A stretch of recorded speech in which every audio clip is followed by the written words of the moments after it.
안녕하세요. 한국어 한 조각의 고 선생님입니다. 이 영상에서는 한 주제에 대해서 짧게 말할 거예요. 이번 영상은 유튜브의 자막 기능을 사용할 거예요. 한국어 자막과 영어 자막이 있으니까 여러분이 선택해서 볼 수 있어요. 하지만 한 번은 꼭 자막 없이 보는 것에 도전해 보세요. 그럼 시작하겠습니다. 벌써 12월입니다. 정말 시간이 빠르죠. 새해 계획을 이야기했던 게 엊그제 같은데 시간이 훌쩍 지나 2023년 새해 계획을 세워야 할 때가 되었어요. 여러분, 새해에 계획했던 일들을 잘 이루었나요? 전 아직 하지 못한 일들이 남아 있어서 아쉬움이 큰 것 같아요. 국내 어학당을 다니고 있는 학생들은 방학을 맞이했을 것 같아요. 대학원 또는 대학교에 다니는 학생들은 곧 방학을 앞두고 있을 것 같은데요. 여러분들은 방학에 보통 뭘 하시나요?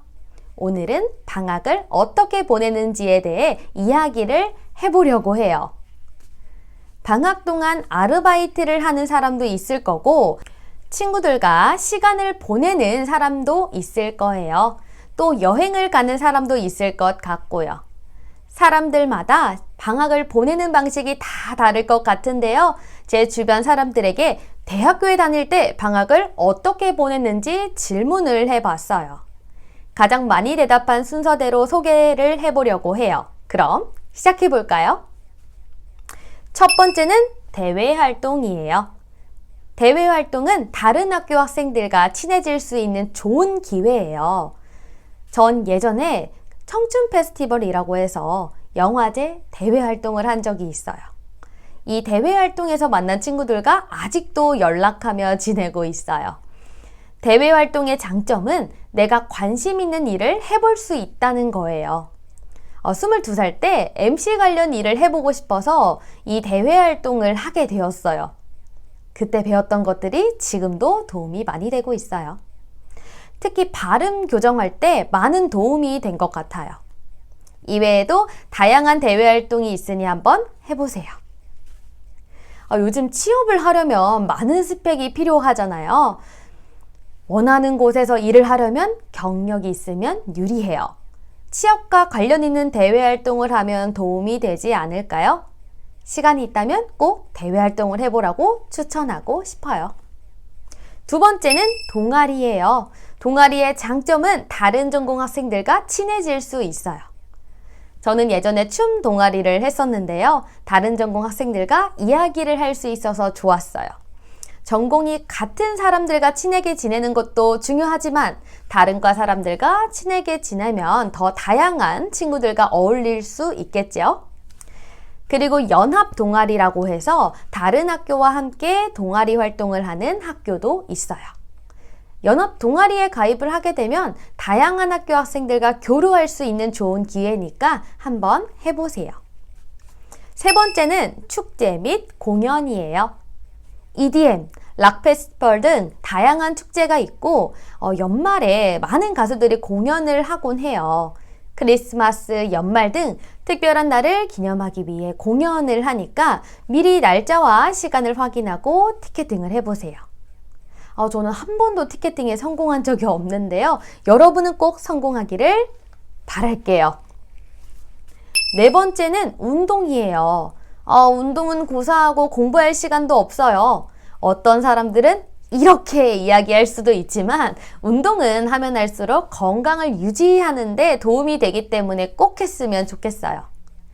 최근에는 다른 사람과 함께 할 수 있는 운동이 인기라고 해요. 짧은 시간 동안 고강도의 운동을 할 수 있는 크로스핏, 두 사람이 함께 공을 주고받으며 운동하는 테니스 등이 인기예요.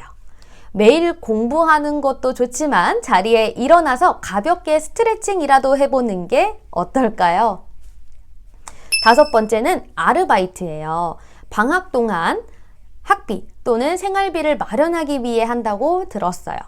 저도 다양한 아르바이트를 해봤어요. 콘서트, 과외, 학회 등에서 아르바이트를 한 적이 있어요. 아르바이트를 통해서 작은 사회생활을 배울 수 있고 다양한 경험을 쌓을 수 있기 때문에 추천해요. 한국에 유학을 왔다고 해서 다 아르바이트를 할 수 있는 건 아니에요. 한국에 유학 온 학생들은 아르바이트를 하기 전에 확인해야 할 것이 있어요.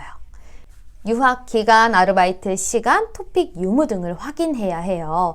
아르바이트를 하기 전에 꼭 확인하세요. 6번째는 자격증 공부예요. 외국어 자격증 공부를 가장 많이 하는 것 같아요. 우리 한국어 한조가 선생님들도 잘하시는 외국어가 있는데요. 저는 대학원에 다닐 때 HSK 공부를 해서 4급 자격증을 땄어요. 그 나라의 언어를 할 줄 알면 여행을 갈 때 도움이 되기 때문에 공부를 했었어요. 여러분도 토픽 시험을 준비하고 계시죠? 올해 토픽 시험은 끝났지만 내년 토픽 시험을 위해서 열심히 공부해 보세요. 한국어 한조각 유튜브를 보면서 공부하면 도움이 될 거예요. 직업, 나이에 따라 방학 보내는 방법이 다 다를 것 같은데요. 오늘은 이렇게 방학을 보내는 몇 가지 방법에 대해서 이야기를 해봤어요. 방학을 잘 보낼 수 있는 방법을 알고 있나요? 좋은 방법이 있다면 댓글로 알려주세요. 그럼 다음에 만나요.